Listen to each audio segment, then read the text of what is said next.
Yes, a very good evening and you're very welcome to another bumper on the ball on WLR. It's Gavin Whelan with you between now and 7 o'clock this evening. Very shortly, former Waterford and Westmeath boss Michael Ryan will reflect on yesterday's action in Welsh Park as the Waterford hurlers pick up their first league win of the season. A hard-fought one against Westmeath. We'll hear from former Carlow footballer Willie Quinlan, who'll look back at Saturday night's action in Frahar Field. No joy for the Waterford footballers in their first game under new boss Shane Ronayne. Seamus Power finished tied 9th in the weather-delayed AT&T Byron Nelson in Texas. At the weekend, we'll hear from Pat Murphy of West Waterford Golf Club. Leicester City are the FA Cup champions following their triumph over Chelsea at the weekend. We'll look back at that, plus the weekend's Premier League action and reports on some local winners on the horse racing front from another busy weekend. I thought it was a decent performance. I thought it was a hard workman-like performance, and really happy that we got a good tight match today. And all credit to Westmeath. They came with all guns blazing. They came down here and really shoved it into us from the minute the ball was thrown in, and it was exactly what we expected.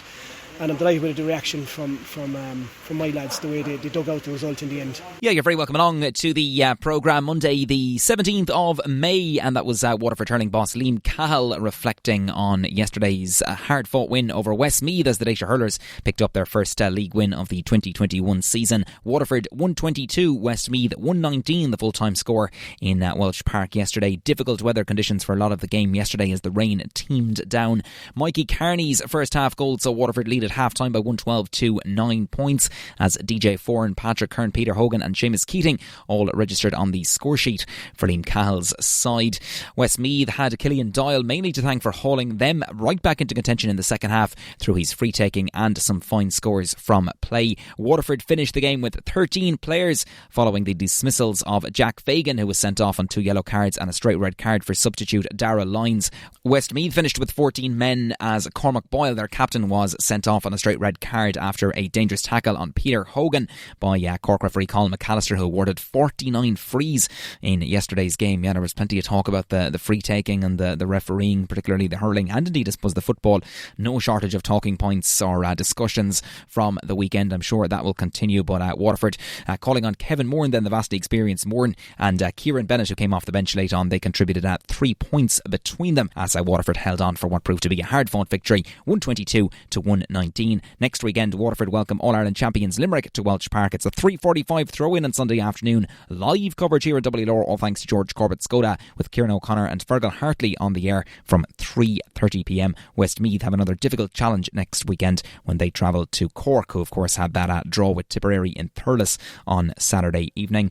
And after yesterday's action in Welsh Park, I got the views of former Waterford and Westmeath boss Michael Ryan on a hard-fought win for the home side, who survived a late scare from a dogged Westmeath outfit. Yeah, actually I think Westmeath will be a little bit disappointed. They had a couple of frees there near the end. They could have made it much closer, but I think they'll be very happy with the way they played, particularly in the second half. Played some good hurling, but they'll know deep down they could have got a result here today. And they really threw the kitchen sink at Waterford in the second half. They were really, really sharp, didn't give up the ghost, and as you say, they'll be somewhat disappointed, I suppose, not to get anything out of this game. Yeah, and I think they'll be happy with the brand of hurling they played. They put together some good moves, walked the ball up the field, got the ball into scoring positions, but sometimes didn't make the most of it. But above all, it's a huge improvement from last week's game against Galway. Absolutely, yeah, because they would have been sore. I know you're speaking to Tomas in the build up to the game that they were hurting from that performance, that they came down and gave a very good account of themselves today. Yeah, to be honest about it, I was talking to a couple of them before the game and they fancied their chances here today. Waterford had made a lot of changes from last week, and they had got back a couple of fellas who were missing, so they had a much stronger team on the field today, so they fancied their chances before the game. But it didn't quite work out for them, but nevertheless they played a lot of good hurling today. Yeah, they certainly did indeed. 6-point game at half time. I suppose Mikey Carney's goal was a big score in the game. People will say the goalie probably should have saved it, but he cut in well and took his chance well, and I suppose he's capable of doing that. Yeah, from Westmeath's point of view, I think they'll be very unhappy with the way he found so much room in behind the full back line, and he finished well. Again, he put the ball across the goalkeeper. The goalkeeper won't be happy about that, but from Waterford's point of view, Mikey Carney took that goal very, very, very well, and it was a crucial score in the game. Yeah, absolutely. He was going in 6 points at half time. Waterford in a reasonably good position, and obviously 12 changes. Liam Cahill was was looking at a lot of guys there today. Yeah, and I suppose that's the one thing that Liam Cahill will take from today, at least over the last 2 games. He's had a look at a huge amount of players, and he's had a look at his entire panel, and I suppose there's 3 really tough games coming up now, and he has some soul searching to do, there's no doubt about that, but I'm sure he'll look at what has unfolded over the last 2 games and then make a decision to pick the team on that for next week. Yeah, and the fact, I suppose, Waterford, the pressure was on him near the end. They had 13 men, so they still managed to eke out the victory. Kevin Moran came on, got a nice score. Kieran Bennett chipped in with a few scores when they came on, so I suppose they showed a bit of composure there towards the end. They did. Well, they probably had a stronger team on the field. They brought on 3 or 4 of their A team, so to speak. But the big thing for me from the game today was there's no consistency with referees. I mean, we saw the game last night. The referee he pulled throwing the ball out how many times. There were several very hand passes here today. They were suspect, and also a lot of soft frees being given. I think there was 40 something frees given in the game. So that's okay if that's going to be called every week. But we know we could see a different game at 3:30 today between Galway and Limerick. The interpretation of the rules is miles apart, and that's a worry for the GA going forward.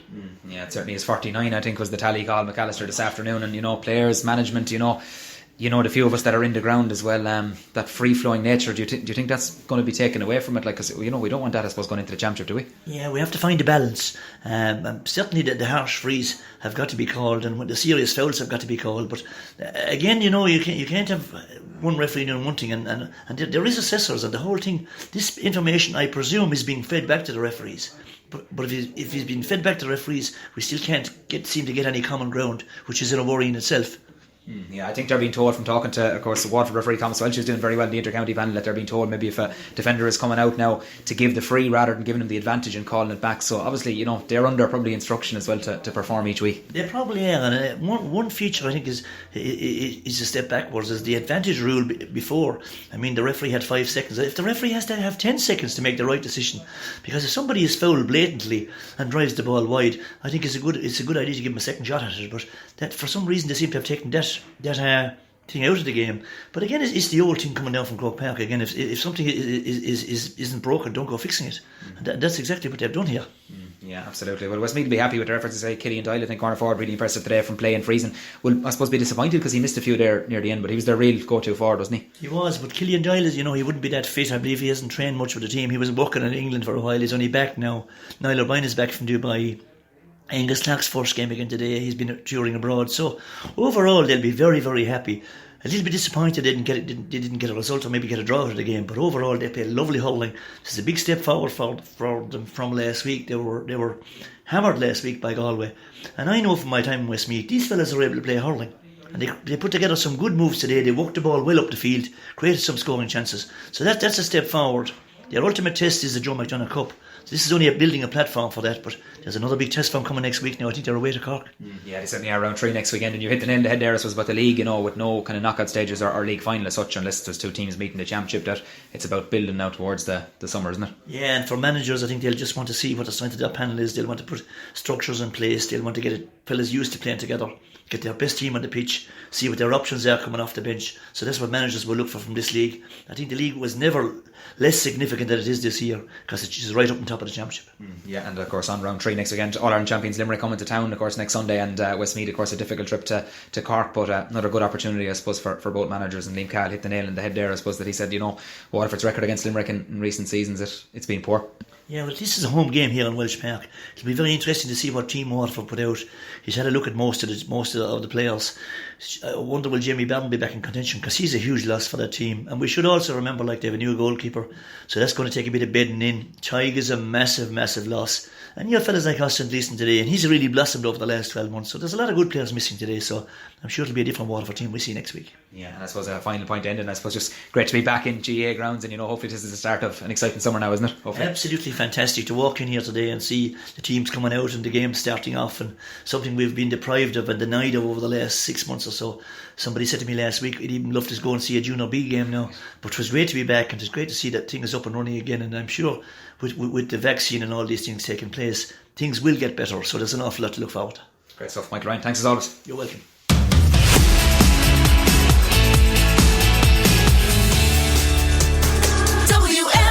The views news of former Waterford and Westmeath boss Michael Ryan post-match in Welsh Park yesterday. Elsewhere yesterday in the hurling league, big win for Galway, who dethroned All-Ireland champions Limerick in Salt Hill yesterday. 26 points to 117. The tribesmen coming out on top. Big win there for Shane O'Neill's Charges. In Group B of the hurling league yesterday, Clare thought they were on their way to victory. They were 7 points up against Wexford heading down the home straight, but Davy Fitzgerald's Charges with a late rally there to emerge victors by 219 to 121, a 1 point win as they made it back-to-back wins. Kilkenny also made it back-to-back wins with a 128 to 315 win over a dogged Antrim at Nolan Park yesterday. On Saturday then, a draw between Cork and Tip under the Semple Stadium floodlights on Saturday night, and Dublin picking up their first win of the campaign with a victory over Laois at MW Hire O'Moore Park on Saturday evening. Now, you heard Michael Ryan in that piece there talking about hurling referee and the lack of consistency, I suppose, between games and week on week. I also put the same question to Liam Cahill yesterday about the worrying trend perhaps that is developing with so many frees in games. There were 49 given by Cork referee Carl McAllister in Welsh Park yesterday. Just going to play you this clip of Liam Cahill talking after yesterday's action. There's a lot of talk about the way our game is going hurling at the moment, but you know, fortunately the rules are there. Carl McAllister is just trying to apply the rules he's been instructed by from Croke Park. So you know, these guys are under immense pressure, not just on the day when they referee, but seemingly afterwards as well when they're reviewed by their assessors, you know, from what we're led to believe. So it's not a nice place to be at the moment, being a referee when you're under that much scrutiny, you know. So I don't know, we're going to have to see how the rest of the league and championship plans out, but definitely we're not seeing the free-flowing games that people, you know, real hurling people are accustomed to, and that would be a concern. We are WLR. We are Ireland's local station of the year. Not good enough, I suppose. Very disappointing. I suppose it's a bit unknown what we're coming into tonight. We had a game last week against Tip, which we were quite happy with the performance. But you know, I suppose a lot of our big performers had off nights, and I think, you know, we certainly can't afford in the position we are in, I suppose, to have guys not playing up to their standard. But look, it's the first night. Yeah, going to turn our attentions to the football side of things, and that was Dacia boss Shane Ronayne, as Waterford proved no match for Carlow in the Allianz National Football League Division 4 South opener in Fairfield on Saturday evening. The home side did kick the opening score through Stevie Curry as both sides cancelled each other out early on. Dara Corcoran also on target there for the Dacia. It was pretty even Steven up to the final few minutes of the first half. It was Carlow though who led at half time, 9 points to 5 as the Dacia kicked 6 wides in that opening period. Niall Carew's Charges, however, bossed the second half as they ran out comfortable winners. Lively wing forward Jamie Clark netted their first goal, while 2 further green flags followed late on thanks to substitute Colm Hulton and a goal of the season contender in injury time from Conor Crowley. Jason Curry top scored there for the Dacia with 3 pointed frees. Waterford are back in action this weekend. They make the trip to Chadwick's Wexford Park. It's another Southeast derby. Saturday 3 o'clock throw-in. We'll have updates here in WLR where excuse me, there are emails going off in the background, but it's a vital game for both sides because the winners have a great chance of progressing to the Division 4 League semi-finals. And after Saturday's action in Fairfield, I got the views of former Carlow stalwart, that's Willie Quinlan, the Ayr Oak man, who was on duty with KCLR Radio, to get his take on what proved to be a very productive evening for the visitors. Yeah, without doubt. Looking at the game in the first half, lots of mistakes, I suppose, from both teams. Carlow would have been disappointed. It looked like they got a goal that was ruled out. That would have put them 1-9-5 at half time. It would have given them a little bit of breather, because turning around, you never know coming into that breeze. But in the second half, Waterford very, very disappointing. Scored 5 points from play in the whole game. I think 10 points, 5 frees and 5 from play. Carlow 316, as you said yourself. Be very, very happy with that. Most days it did win lots of games, but definitely Carlow seemed to push on in the second half, drive at Waterford, carry the ball into those spaces, and they created a lot of space from the half back line. Sean Gannon driving forward, a couple of subs came in, then made a difference. Colm Hulton got on a great ball. His first touch, I think, was a point from Calder Mark. Then he got a goal, then he set up a goal. So overall, I think Carlow will be very, very happy with their first performance. I suppose we're out the last 6 months, we're only back a couple of weeks, first competitive game. I think they'll be really, really happy with the performance. Yeah, they certainly will, and looked really, really sharp, and their ball retention, particularly in that second half, you know, they really drove things on, Willie, as you say, you know, they looked sharp all over the field. Yeah, definitely look sharper than Waterford. I'm not sure, if Waterford were missing a couple of players or one thing or another, but Carlow really looked sharp in the second half. The fitness, you could tell there that they were working really hard for each other. A couple of new guys in there. Josh Moore, a wing back, up and down the field, run all day. Jamie Clark was the same, wing forward. They have that pace, they have that fitness that they can carry. But the one thing that they had today was the scoring power up front. 316, as we said, is really good scoring. They'll be disappointing, I know, with the start. They gave away a couple of balls early on, but overall, you'd have to say, with the first game back, Waterford would be disappointed. Carlow would be very happy. They certainly will indeed. And of course that first goal from Jamie Clark, lovely team goal. All three goals were well worked. That was probably the one that gave Carlow that impetus to drive on there 10 minutes into the second half. Yeah, definitely the difference was the running off the ball in the second half, and Carlow felt, I suppose, they had to carry it against the wind, that there was no point in playing long balls in and just hanging there, because it's every defender's delight when you see the ball hanging. You can come take man ball and everything, and they were slick. Their handling was very good, played good, interpassing among themselves, and the three goals were really well worked, but it came from the runners from deep, from the back line. The likes of young Doyle made that last goal. He came on then. Noah Doyle's that picked up an injury last year, looks to be progressing into a really good footballer, great brain. And the difference was, at the end of the day, in front of the goal, Carlow were able to take their scores, their three goals especially, and goals win games. Yeah, they certainly do indeed. So overall, very productive evening for Carlow. Under Niall Carew, of course, he came in towards the tail end of last year. There's progress being made there, and this win now puts him in a very probably strong position to qualify for the Division 4 semis, and indeed even top the group. Yeah, without a doubt. Obviously, a tough one in 2 weeks' time against Wexford. We have them at home. Wexford very strong last year in the league down in Wexford, beat Carlow very convincingly. So they'll be looking at that and be looking to turn them over and try and win that game.